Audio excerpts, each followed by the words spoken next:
Muchas gracias al IAE por la invitación. Muchas gracias a todos ustedes por venir. Y un poco la idea de la charla hoy es aclarar algunos puntos que me parece que son importantes y que a veces en televisión es muy difícil por lo que son los tiempos en la televisión, ¿no? Que por ahí te hacen una pregunta y que es importante, pero vos querés elaborar, pero bueno, naturalmente se hace mucho más difícil. Pero las charlas estas son una oportunidad de alguna manera aclarar esos puntos. Así que voy a arrancar por algo que me han escuchado decir varias veces, pero que a mí me parece clave. Casi les diría que me iría contento si se entendiera esto, que es que lo que está pasando no lo vimos nunca. Y el cuento ese de esta ya la vimos no aplica. Y voy a explicar por qué, y disculpa si ya me lo escucharon. ¿Por qué? Es sencillo. Es porque es la primera vez que Argentina llega a un orden macroeconómico, a un ancla fiscal tan importante por decisión propia, por voluntad, por decisión presidencial, ¿sí? Argentina en general siempre tuvo la macroeconomía desordenada. Y la raíz de nuestros problemas siempre fue el déficit fiscal. En los últimos 124 años, 113 tuvimos déficit fiscal, ¿sí? Y sufrimos 22 crisis. De esas 22 crisis, 20 fueron justamente de origen fiscal. O sea, más o menos sufrimos una crisis cada 5 años. Entonces, de vuelta, nunca hubo un compromiso, ni siquiera en esos programas o en esos años que algunos suelen creer que sí los hubo. Pensemos en la convertibilidad mismo. La convertibilidad nunca tuvo equilibrio financiero, ¿sí? Apenas tuvo un par de años de superávit primario, producto de las privatizaciones. Pero, en cuanto se terminaron las privatizaciones, afloró el déficit. Y cuando afloró el déficit, empezaron a aflorar los problemas obvios, sobre todo en un sistema con tipo de cambio fijo, ¿no? Tipo de cambio fijo y déficit fiscal no son compatibles, no funciona en Argentina y no funciona en el mundo, no funcionó en la Unión Europea tampoco. Grecia tuvo, digamos, que marginarse y el resto de los países, digamos, había un prestamista de última instancia. Pero la realidad es que ahí arrancan los problemas. Y justamente, digamos, los problemas se exacerban una vez que el país empieza a quedar sin crédito y al no poder emitirse, porque era una caja de conversión, las provincias empiezan con las cuasimonedas. Empieza el lío ya cada vez más grande. Y a eso le agregamos el desequilibrio que había en el sistema financiero. Un sistema financiero que estaba totalmente quebrado, descalzado en moneda y en duration, bancos grandes que llegaron a estar apalancados 17 veces a uno su capital en bonos argentinos, o sea, ni siquiera el hedge fund más alocado podría apalancarse 17 veces en un solo crédito, y esa era la situación nuestra. Entonces, naturalmente, llegaste a una crisis. Si vemos los años post-convertibilidad, esos primeros años de Néstor Kirchner, donde había superávit gemelos, aclaremos que, digamos, eso en parte se daba por dos cosas. Uno, estábamos en default. Dos, pasamos de los términos de intercambio peores de los últimos 100 años a los mejores de los últimos 100 años. Pero de vuelta, no había un compromiso por el equilibrio fiscal. Al poco tiempo llegó Cristina y convirtió ese superávit en un megadéficit, aún subiendo impuestos, ¿sí? Entonces, nunca se dio un caso de llegar a tener este orden por decisión gubernamental. Y la única persona que garantiza eso es este presidente. Porque si fuera fácil, obviamente lo hubieran hecho muchos en los últimos 124 años. Entonces no se hizo justamente porque es muy difícil. Y la otra cosa que es muy importante aclarar es que lo que lo hace muy diferente es que en general todos esos programas surgieron después del país gatillar una crisis, ¿no? La convertibilidad surge después de un plan Bonex y 2 hiperinflaciones, ¿no? Y los años post-convertibilidad después de un default, una especificación asimétrica, corralito y todo lo que recordamos. Entonces, eso también es bien diferente con respecto a ahora.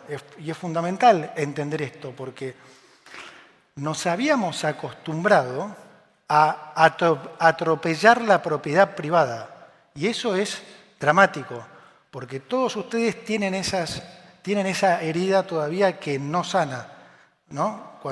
Plan Bonex, cuando se confiscó el 75% de los depósitos o los defaults, o cuando se llevaron digamos, los aportes de los jubilados de las AFJP, todos esos atropellos a la propiedad privada todavía están en los genes de los argentinos. Y eso hace mucho más difícil el hacer política económica, porque la política económica se basa en la credibilidad.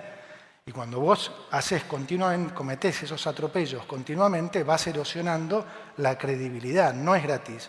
Y a tal punto había llegado esto que yo recuerdo cuando se empezó a decir ahí por el final que yo era candidato a ser ministro, a mí me llamaban colegas para decirme no agarres porque no hay forma que esto no explote. Y después, cuando supieron que habías aceptado, me decían, deja explotar todo. Deja explotar todo, defaultear, que se vaya todo al demonio y echarle la culpa a los anteriores. Es decir, que habíamos normalizado esto. ¿Se entiende lo que quiero decir? Habíamos normalizado el violar la propiedad privada. Habíamos normalizado el violar la santidad de los contratos.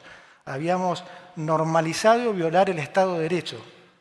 Y esas son las dos diferencias más grandes por las que yo no me voy a cansar de decir que nadie vio esto, porque este es un gobierno y un presidente que decidió ir a este orden fiscal y lo hicimos no después de una crisis, sino evitando una crisis y respetando los contratos y respetando la propiedad privada. Así que terminemos con ese tema. Cuando escuchen a alguien decir no, porque ya la vimos, bueno, sepan que no la vimos. Primera aclaración. Segunda, vamos al famoso tema de el cambio de modelo. Bueno, estamos en un modelo, digamos, apropiado para este panel, ¿no? En un modelo de apertura indiscriminada que atenta contra la industria. Bueno, analicémoslo. Digo, ¿qué? O sea, ¿saben lo único que atenta contra la industria? Lo que se hizo durante todos los últimos años. Lo que atenta contra la industria es tener un déficit fiscal financiado con emisión que esencialmente genera una inflación galopante, inestabilidad cambiaria, suba de impuestos, continuas regulaciones y falta de crédito. Cualquiera que tiene una industria sabe que eso es lo que atenta contra la industria. Y lo que es peor es que le hacen creer a la gente que ese es el modelo pro gente, cuando en realidad es exactamente lo opuesto. Porque, ¿qué creen que hacen los empresarios ante esa incertidumbre? Ante la incertidumbre cambiaria, ante la inflación, la suba de impuestos, el aumento de regulaciones, la falta de crédito. ¿Qué creen? ¿Que ellos asumen ese riesgo? No, se lo transfieren a los consumidores. Se lo transfieren a los 46 millones de argentinos. Por eso terminaban pagando neumáticos $400, cuando el sueldo promedio en ese momento eran 300. Por eso iban al supermercado y había desabastecimiento. Recordemos que podías comprar 2 harinas, no podías comprar, no sé, 3. un aceite. O sea, parece que estoy hablando de la prehistoria, pero esto pasó hace muy poco tiempo, ¿sí? La ropa valía 10 veces lo que valía en el mundo. Los autos valían el doble de lo que valían en países vecinos. Es decir, la gente era la que pagaba ese costo. Ahora bien, ¿la industria se desarrollaba con eso? No, la industria no crece hace 15 años.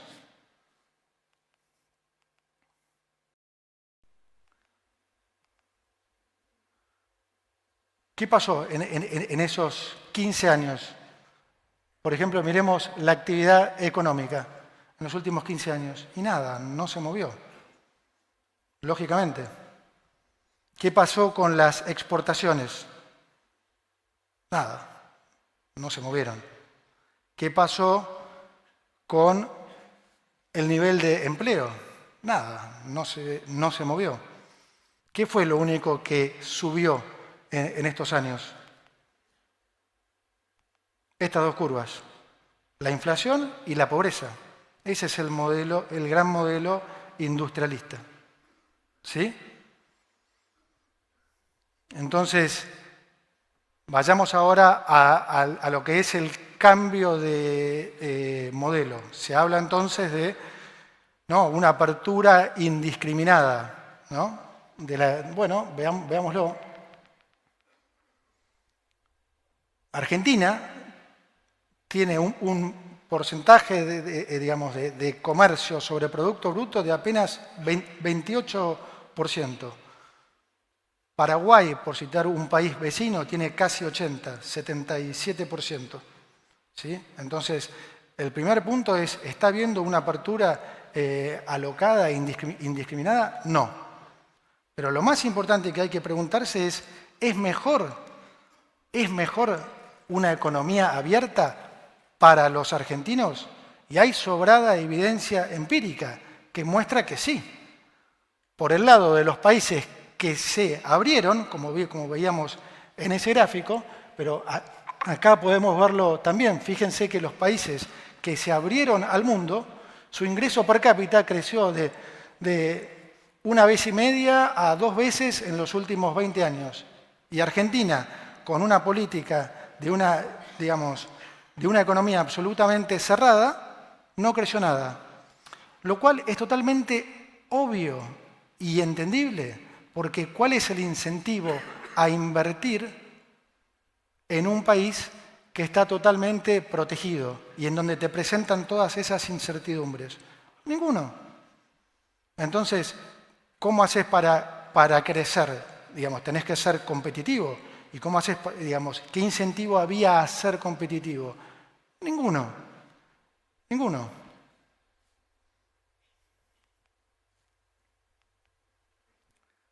Entonces, vamos al tema ahora de qué ha pasado desde, que cambiamos de modelo. Bueno, justamente lo que ha pasado es que la economía se ha empezado a recuperar, las exportaciones están en récord, el salario todavía tiene que recuperar y, obviamente, lo que cayó fuertemente fueron la inflación y la pobreza.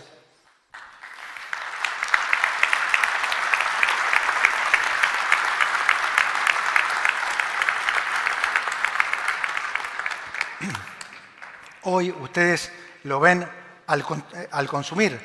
O sea, hoy hay, mucha mayor variedad de productos a mucho mejor precio. Esto es un modelo que favorece a la gente y además derriba otros mitos. Derriba mitos como el de la restricción externa. Habrán escuchado esa frase en donde el peronismo y el kirchnerismo particularmente se ha venido escudando por años. No, el problema es que en Argentina no hay dólares. No hay dólares, porque somos un país que tiene, no sé, un virus y entonces el problema es ese, no es el modelo. El problema es que no hay dólares. Entonces no había dólares para importar. Entonces, ¿cómo ser competitivo si no podés importar? ¿No? No había dólares para repatriar dividendos, si alguna empresa había invertido y quería repatriar dividendos. No había dólares para la gente, si quería ahorrar. Tenían que refugiarse comprando en el mercado negro dólares y negrearlos, ponerlos abajo del colchón. Es decir, no había dólares para nadie, ¿no? Ahora, fíjense que en este nuevo modelo hay dólares para todos los que quieren importar.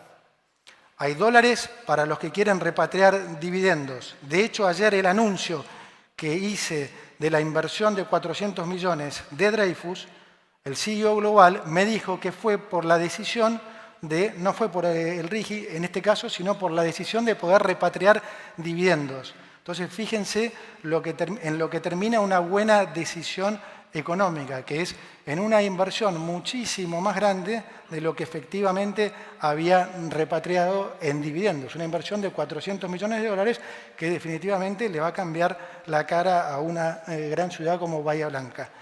Y también hay dólares para todos ustedes, para todos los que quieran ahorrar en dólares. Y así todo, sobran tantos dólares que el Banco Central ha venido comprando a razón de 100 millones de dólares por día. Entonces, no hay un problema de restricción externa, hay un problema de modelo. O sea, vos estabas incentivando un modelo donde naturalmente, si combinamos todo lo que dije antes y cerrás la economía, y no, obviamente no va a haber dólares, porque para que haya dólares tiene que haber exportaciones, y para que haya exportaciones tenés que ser competitivo. Y si vos no pones los incentivos para que haya competencia, entonces sí, no va a haber exportaciones y no va a haber dólares suficientes. ¿Se entiende? Bueno, eso es una cosa importante. Otra cosa para aclarar es justamente este tema cuando hablamos de los dólares, ahí está también como este mito de, bueno, no, pero se favorecen la energía, la minería, pero no derrama, no son sectores que generan empleo y demás. Bueno, primero, erróneo. O sea, obviamente generan un montón de empleos directos e indirectos. Un montón. No hay nada más que hablar con el gobernador de Neuquén para que te cuente la cantidad de empleos que se está, la cantidad de trabajo que se está generando a raíz de Vaca Muerta. Porque obviamente desde construcción de viviendas hasta escuelas, supermercados y lo que sea. O sea, primer punto, por supuesto que es expansivo. Pero hay un segundo punto que no se dice, y para mí es importantísimo que se entienda, que es lo que contribuye al equilibrio general. Hay algunos colegas realmente que se van a enfermar de equilibrio parcial. O sea, todas las políticas económicas se interrelacionan. La política fiscal, la monetaria, la política financiera y la política cambiaria, todas se interrelacionan. No es un Excel esto. Entonces, cuando alguien dice, no, el tipo de cambio tendría que valer 1.700, no me digas, ¿sí? O sea, ponemos 1.700 y no cambia nada, digamos. No tiene ningún cambio en expectativas, en nada, simplemente cambiaste el tipo de cambio. Mira qué bien. Yo recuerdo cuando arranqué también, hablaba con un economista muy conocido, que ahora se le está dando por hablar mucho también, y me decía, no, vos cometiste un error con el fondo porque no tendrías que haber negociado equilibrio financiero. Para los que no saben, equilibrio financiero es después del pago de intereses, ¿no? El equilibrio primario es antes del pago de los intereses. El fondo te hubiera aceptado tranquilamente equilibrio primario. Entonces yo le digo, no negocié nada. O sea, nosotros queríamos equilibrio financiero. Yo quería equilibrio financiero, el presidente quería equilibrio fiscal en la línea financiera. ¿Por qué? Porque le dije, ¿de dónde crees que vamos a sacar 8.000 millones de dólares por año para financiar nueva deuda? O sea, ¿se imaginan en el 2024 teniendo que tomar 8.000 millones de dólares, no de refinanciamiento, sino de nueva deuda para pagar intereses? Y en el 2025 otros 8.000, y en el 2026 otros 8.000. Entonces, tenés que entender que las políticas se relacionan. Lo mismo pasó al principio de nuestro mandato, cuando nosotros tuvimos una política de una tasa de interés real muy negativa. Todos decían, qué desastre, el dólar se va a ir a 3.000, a 4.000, ¿cómo van a poner tasa de interés real negativa? O sea, de vuelta, todo lo contrario. Si nosotros no hubiéramos puesto tasa de interés real negativa al principio, esto hubiera sido un desastre. ¿Por qué? Porque al principio del programa, habiendo tenido que sincerar precios, era obvio que la inflación iba a ir a donde efectivamente fue, que era producto de tener todos esos precios reprimidos, desde el dólar, tarifas, todo. Entonces, si a una inflación del 25 nosotros le ponemos una tasa real positiva, eso hubiera equivalido a imprimir una base monetaria por mes. Entonces, ahora que la gente entiende más que la inflación es un fenómeno monetario, imagínense cuánto tiempo hubiera pasado hasta que hubiéramos gatillado una hiperinflación cuando ya habíamos heredado 4 bases monetarias en pasivos remunerados y hubiéramos tenido que imprimir una base monetaria más por mes. Ahí sí que este muchacho que comía los pochoclos la hubiera pasado bien, porque efectivamente no hubiéramos durado más de 3 meses. Yo por lo menos seguro. Y hubiera sido letal. ¿Por qué? Porque hubiéramos caído en hiperinflación con equilibrio fiscal, porque nosotros logramos el equilibrio fiscal en el primer mes de mandato. Entonces, ¿qué creen que hubieran dicho la oposición? La misma oposición que ahora habla del equilibrio fiscal como si ellos siempre, obvio, el equilibrio fiscal, ¿quién no? Entonces, ¿qué hubieran dicho en ese momento si hubiéramos llegado a hiperinflación con equilibrio fiscal?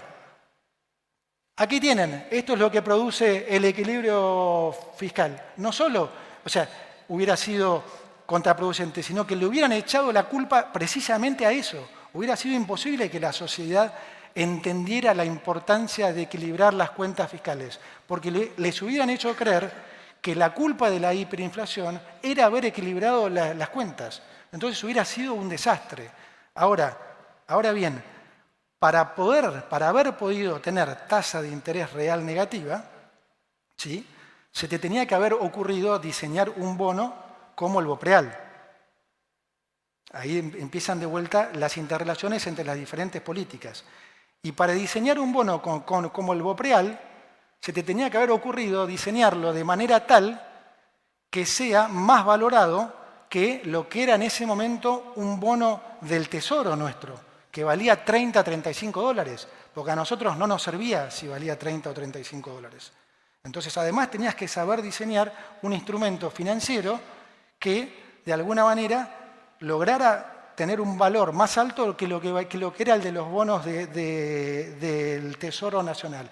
¿Y por qué? Porque eso cumplía con 3 objetivos. Por un lado, podíamos compensar a los importadores, porque recuerden que le damos una deuda de más de 40.000 millones de dólares del Banco Central con los importadores producto de la restricción externa. Entonces, cancelábamos esa deuda al mismo tiempo que absorbíamos pesos, ¿sí?, y al mismo tiempo ese bono hacía de amortiguador para cualquier eventual suba del tipo de cambio libre. Entonces, si vos no entendías cómo funcionaba esto, naturalmente ibas a creer que si ponías tasa de interés real negativa y el dólar se te iba a ir a 3.000 o 4.000, que es lo que pensaban todos. Entonces, nada de lo que se dio por casualidad. Estuvo diseñado así y funcionó porque estaba bien diseñado y porque todas estas políticas se conectan. ¿Y por qué les traigo esto a colación? Les traigo esto a colación porque ahora de vuelta insisten con que este tema de la energía y la minería es, digamos, es para la energía, la minería y nada más. Y no es así. Lo que estamos viendo del boom, en particular en energía y en minería, ayuda a sostener el equilibrio general. ¿Se entiende? Que hoy haya esta estabilidad cambiaria aún en pleno shock externo, que en cualquier otro momento nos hubiera sacado de la cancha en una semana, ¿sí?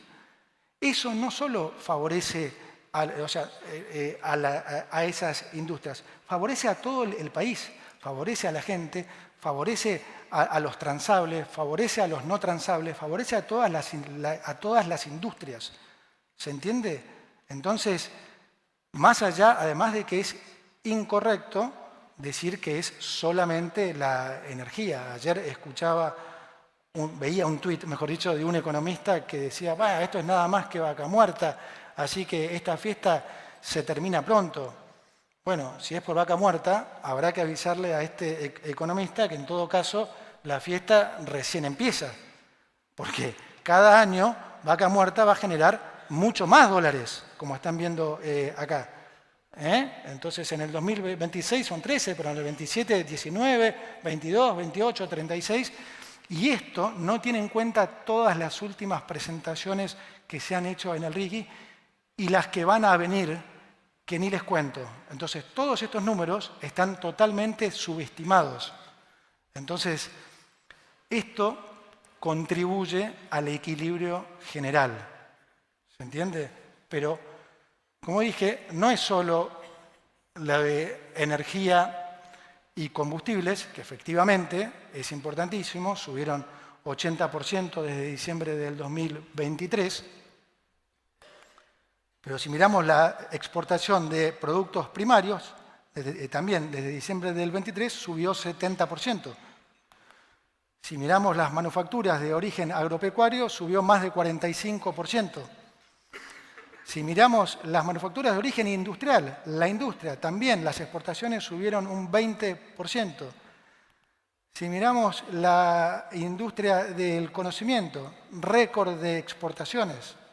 Entonces, no es solamente la energía, son muchísimos los sectores que están impulsando este cambio. Al punto, como digo, que hay dólares para todo el mundo, para los que importan, que es fundamental porque es la forma de ser más competitivo, o sea que es absolutamente necesario que se pueda importar, para las empresas que quieren repatriar dividendos, para los que quieren ahorrar y así todo, como digo, el Banco Central compra a razón de 100 millones de dólares por día. Y acá aprovecho para tomar un poquito de agua.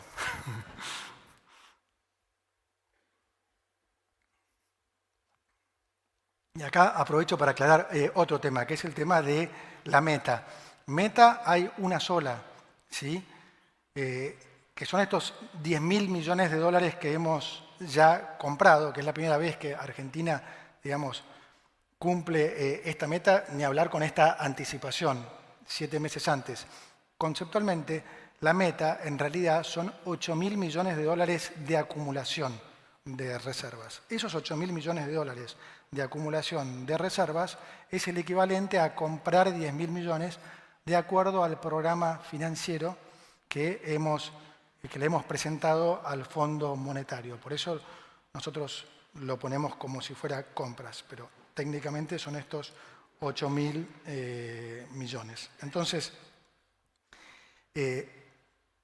la línea que ven ustedes de 24.000 millones ahí no es otra cosa que la proyección de lo que, digamos, compraríamos si el ritmo actual se mantuviera hasta fin de año, cosa que obviamente nosotros no esperamos que pase eso. Si pasara eso, bueno, sería una cosa increíble, pero no, claramente no es lo que nosotros esperamos, ni mucho menos, pero digamos que hoy por hoy esa es la situación. Quiere decir que esto viene mucho mejor, digamos, viene dando mucho mejores resultados de los que esperaba aún el más optimista, y de vuelta, esto es particularmente importante porque estamos en pleno shock externo.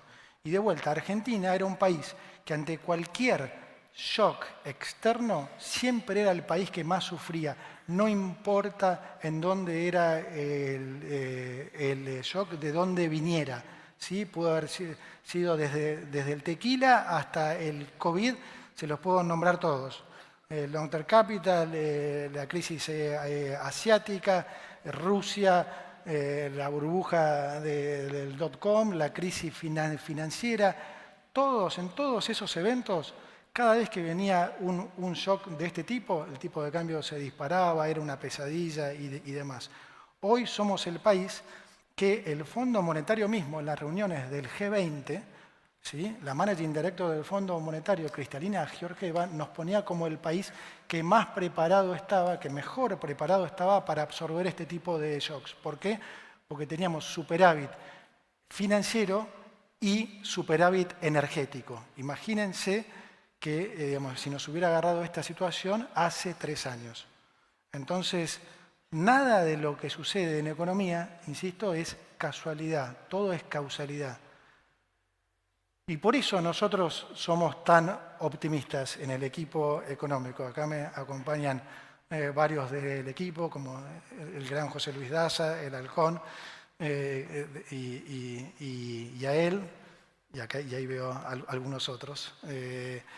Pero lo que quiero decir es, nosotros somos tan optimistas porque claramente vemos que la inflación, digamos, el proceso de desinflación ha retomado, la inflación va a ir hacia la baja, el nivel de actividad va a ir, digamos, cada vez ganando más momento, más allá de la volatilidad intermes, que hasta para nosotros es sorprendente, debo decirlo, por eso nosotros miramos siempre la tendencia ciclo. La tendencia ciclo lo que hace es corregir la serie original del EMAE por estacionalidad y por lo que llamamos el ruido en la economía, que el ruido en la economía puede ser desde un paro hasta lluvias o lo que sea. Entonces la tendencia ciclo es lo que permite, digamos, ver más puramente la tendencia.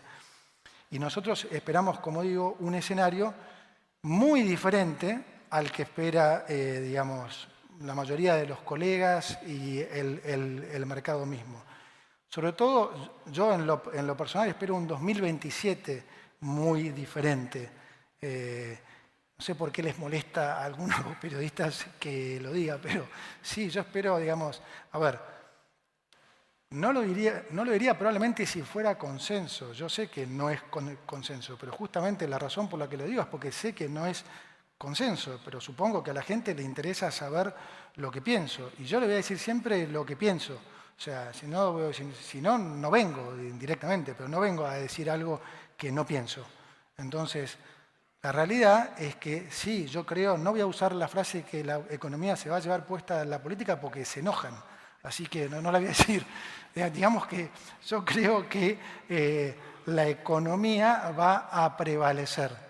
Entonces, como veo que la economía sigue mejorando y sé lo que vamos a seguir haciendo, yo obviamente tengo mucho más información que ustedes, entonces sé lo que vamos a seguir haciendo, obviamente soy muy optimista con lo que se viene. Entonces, ni por broma espero un 2027 clásico electoral argentino. Yo creo todo lo contrario, y obvio que puedo estar equivocado, pero yo creo todo lo contrario.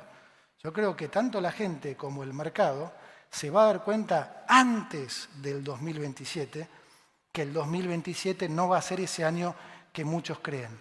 Porque va a ser una obviedad, y esto no lo digo desde la soberbia, es tan difícil decir lo que uno piensa, porque basta que digas algo para que traten de... Yo me acuerdo del año pasado cuando en esta misma charla... Ustedes no sé si se acuerdan, hablábamos del déficit de cuenta corriente, nos torturaron con el déficit de cuenta corriente, el déficit de cuenta corriente, y teníamos 1,5 puntos, esto se va al demonio. O sea, nos cansamos de explicar que no iba a ser mucho más que 1,5 puntos, nos cansamos de explicar, además, que era absolutamente razonable. Que en este contexto vos tengas ahorro externo financiando inversión privada, era muy razonable y que era un tema de privados. Y sobre todo dijimos que no se iba a agrandar ni mucho menos. Bueno, un año después, ¿sí?, están debatiendo si la cuenta corriente va a ser cero o positiva. Entonces, todas estas cosas, de vuelta, cuando nosotros las decimos, podemos tener razón, podemos no tener razón, pero cuando las decimos porque tenemos un fundamento atrás. Yo también hace 2 meses que vengo adelantando que los números iban a mejorar y demás. No lo decía porque era un deseo. Entonces, digo, no me creo dueño de la verdad, ni mucho menos, pero sí creo que es mi obligación decirles efectivamente lo que nosotros creemos. Entonces, para nosotros la economía solo va a mejorar. Y en realidad, lo que para mí, yo lo veo al revés de lo que dicen muchos. Yo creo que hay soberbia o no sé cómo llamarlo, en consultores, en encuestadores y demás. Porque hay una subestimación fenomenal hacia ustedes. Hay una subestimación fenomenal hacia los argentinos. O sea, ¿alguien cree realmente que el año que viene la gente va a querer volver a esos números, a los números del 2023, en vez de a lo que van a ser los números del 2027? ¿En serio creen que la mayoría de la gente, pues por supuesto que va a haber gente, pero ¿en serio quieren hacer creer a las personas que, por ejemplo, Kicillof es un potencial candidato a presidente? Yo creo literalmente que toman a la gente por boluda, perdón que lo diga así. O sea,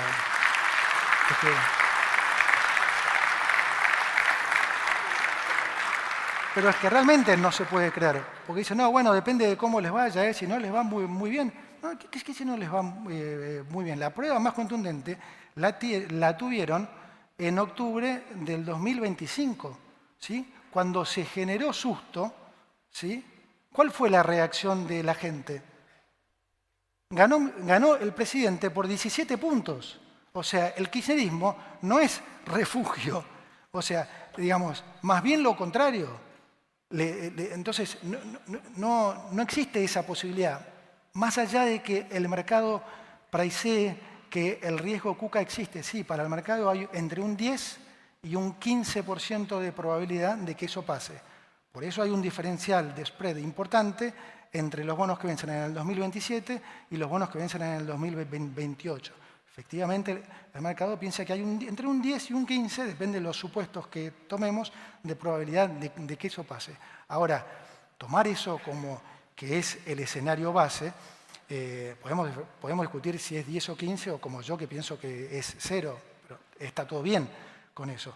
Pero digo, hacerle creer a los argentinos que realmente hay una posibilidad de que la gente vote por volver al infierno, realmente me parece que es al revés. Me parece que ellos están subestimando a la mayoría de los argentinos. Y yo no lo hago. Entonces lo digo desde el conocimiento de lo que vamos a seguir haciendo en lo económico y desde el sentido común. Y desde el confort que me da trabajar con un equipo económico súper profesional, con un grupo de ministros súper profesional y sobre todo con un presidente que es la persona que garantiza que todo esto efectivamente siga. Y no nos comamos el cuento de que viene cualquiera y mantiene el equilibrio fiscal. Lo hablábamos antes de entrar con José Luis.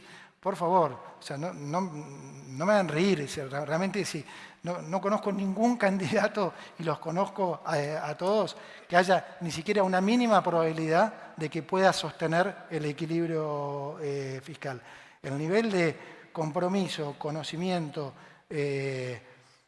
carácter que tenés que tener para soportar las presiones del día a día y mantener esto, solo lo puede garantizar una persona, y ese es nuestro presidente. Por eso nosotros todos, desde el equipo económico, nos sentimos tan cómodos con lo que hacemos, porque sabemos que tenemos el respaldo de alguien que piensa, exactamente así, no hay que convencerlo de nada. Y estén seguros, no tengan ninguna duda, que es el camino correcto.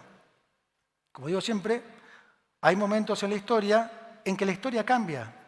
Y créanlo, porque es así. Y este es uno de esos momentos.